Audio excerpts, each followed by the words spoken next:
Hello, everyone, and welcome to the 182nd episode of Tuesdays with Tobe. My name is Tobe Dickerson, and I bring you greetings from the Windy City. We are in Chicago right now, and it has been a blast. Yes, it's super hot out here, so I'm going to tell you a little bit about what I saw and where I went. Here is what you all are going to see in today's episode. Like I just said in the intro, I am finding myself in Chicago, and while I did not come here to vacation, I do have a little bit of extra time, and since it is my first time in this city, I woke up today and I was like, wait, you've got some hours this morning. I was like, why don't you use those wisely? I'm always gonna gravitate towards water. Y'all know that by now if you've been following this channel. And so I found a 90-minute riverboat cruise. You all, for the last 90 minutes, we just covered 60 different buildings. And so things like the Sears Tower, which is no longer the Sears Tower, by the way. I didn't realize that. So those of you who are more familiar with Chicago, the Willis Building, we saw that. We saw the old Montgomery Ward, my gosh, the factory, I guess, where they produced all the things, that big catalog from way back in the day. So we saw that building. We certainly saw the Navy Pier. And we saw the iconic Ferris wheel there out of the Navy Pier. So many different things. The Wrigley Building, I could go on and on. I'm gonna show you a few of them. I'm definitely gonna show you a few of them. But this has been a phenomenal trip so far. If you are not taking full advantage of your summer, first of all, depending on where you live, your kids go back to school in like 2 to 3 weeks. Like it's literally the 16th of July. We're in the middle of July. Some of my teacher friends literally go back to school next week.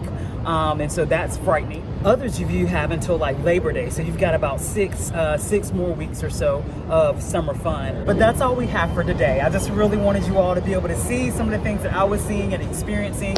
I want you all to continue to have a good summer, even though there's a lot going on right now in our nation and in our world, right? There's been a lot going on, but clearly it just escalated this past weekend. And so I don't want to kind of skate over that. I do want to encourage you though, to make sure you're keeping yourself healthy, engaging healthy online and in conversations with people that you love and people who are totally strangers.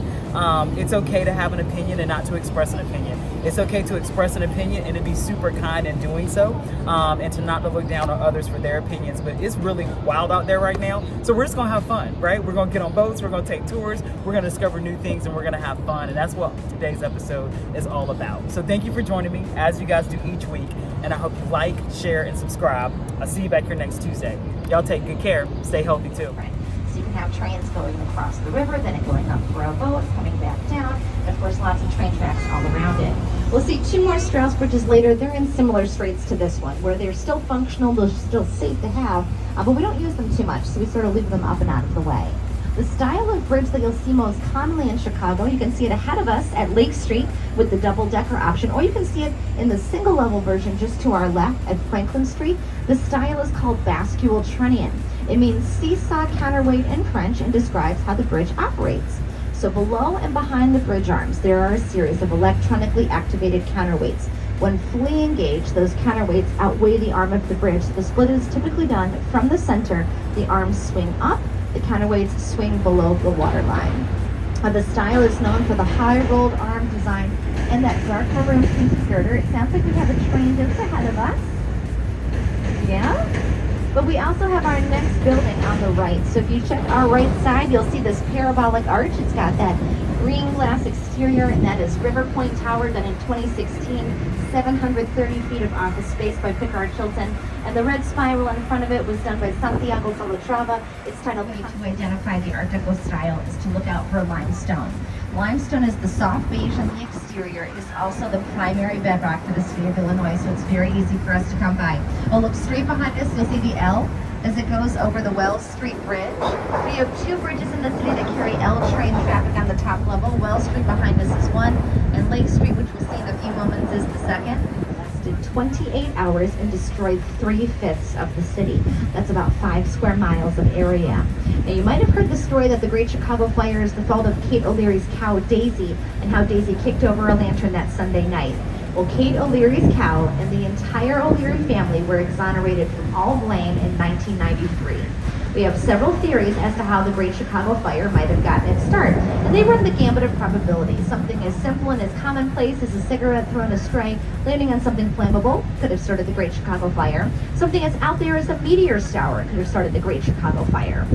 But my personal favorite theory as to how the fire might have gotten its start is spontaneous combustion. You see, in the 1830s, 1840s, 1850s, 1860s, into the 1870s, the Chicago River beneath us right now doubled as the city's sewer system. So toxic waste and animal carcasses, trash, and factory runoff were all thrown into this water without a second thought, which I know sounds gross, and trust me, it was gross. The Chicago River was so toxic that it self-ignited twice. So a likely cause for the Great Chicago Fire is just a third ignition that no one saw and one that made landfall too quickly to be put out. The city was devastated over the loss of life, limb, and property that was the Great Chicago Fire. It saw the destruction of over 16,000 homes and businesses. It left over 100,000 people homeless in the course of just 28 hours. It claimed over 300 lives. Again, the city was devastated, but understandably so. Now, within a few weeks' time, city officials had regrouped and made the formal announcement we were going to rebuild Chicago bigger, better, and most importantly, safer than before. And on the left, you'll see the ziggurat-style pyramid, and you'll also see that statue. The statue is of a woman standing on one leg. She has one arm extended. She's holding a scepter. She's titled the Spirit of Progress, and she was originally on display at the World's Fair in 1933 and 34. She was moved to the top of the building when the fair came to a close. This building was used as office space till 1974. Then it was converted to residential space because Montgomery Ward moved out of this building and into their final one in Chicago. Now we'll see that third Montgomery